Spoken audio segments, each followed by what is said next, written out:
તો અમદાવાદ નરોડાની શેલ્બી હોસ્પિટલના વિવાદના મામલે સમાચાર મળી રહ્યા છે, તેની પર નજર કરી લઈશું।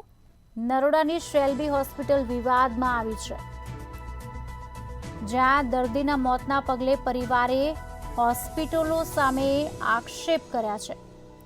સમગ્ર મામલે શેલ્બી હોસ્પિટલ તંત્રનું નિવેદન સામે આવ્યું છે। આપને જણાવી દઈએ, હોસ્પિટલમાં આવેલા દર્દીના પગની સ્થિતિ ખરાબ હતી તેવું નિવેદન આવ્યું છે સામે। દાખલ કરાયા પહેલા જ દર્દીના પગ કાળા પડી ગયા હતા। સર્જરી પછી અનેક અંગોમાં ઇન્ફેક્શન પણ થયું હતું। આ સર્જરી જટિલ હોય છે। દર્દીના પુત્રને તમામ વિગતો પણ અપાઈ હતી, ત્યારે દર્દીના પરિવારજનોને મૃત્યુનું કારણ પણ આપેલું છે। શેલ્બી હોસ્પિટલ નરોડા રિસેન્ટલી જે ડોક્ટરની બેદરકારી છે, ખાસ કરીને જ્યારે એડમિટ થયા હતા, શું બીમારી હતી અને કયા કારણોસર તેમનું આપણે સર્વેને એક બેઝિક માહિતી હું આપું છું, જેમાં સૌથી પહેલા કોઈ પણ આક્ષેપ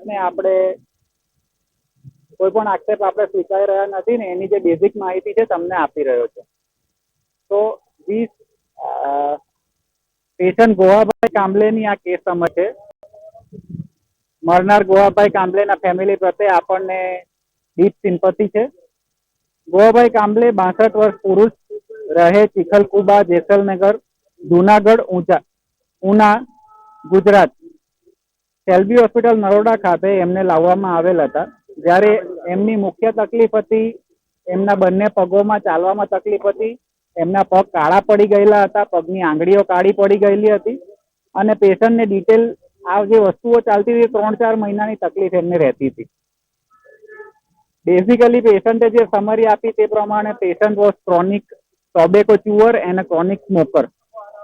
શેલ્બી હોસ્પિટલ નરોડાના સિનિયર કાર્ડિયોવાસ્ક્યુલર સર્જન ડોક્ટર રાહુલભાઈ નાથાણી, જે પોતે MBBS, MS અને MCH કાર્ડિયોવાસ્ક્યુલર થોરાસિક સર્જન છે, તેમણે પેશન્ટની ડિટેલ એક્ઝામિન કર્યા અને એમનું ડાયગ્નોસિસ મૂક્યું છે પેરિફેરલ વાસ્ક્યુલર ડિઝીઝ। આ એક સિરિયસ કન્ડિશન છે, જેમાં પગ અને શરીરની અન્ય નળીઓમાં, ધમનીઓમાં બ્લડનું સર્ક્યુલેશન બંધ થઈ જતું હોય છે। આ બંધ થઈ જવાના સર્ક્યુલેશનને લઈને દર્દીના લોઅર લિમ્બ એટલે કે નીચેના પગોમાં કાળાશ આવતી હોય છે અને જો ટ્રીટ ટાઈમે ના થાય તો પેશન્ટના પગ કાપવાનો વારો આવી શકે।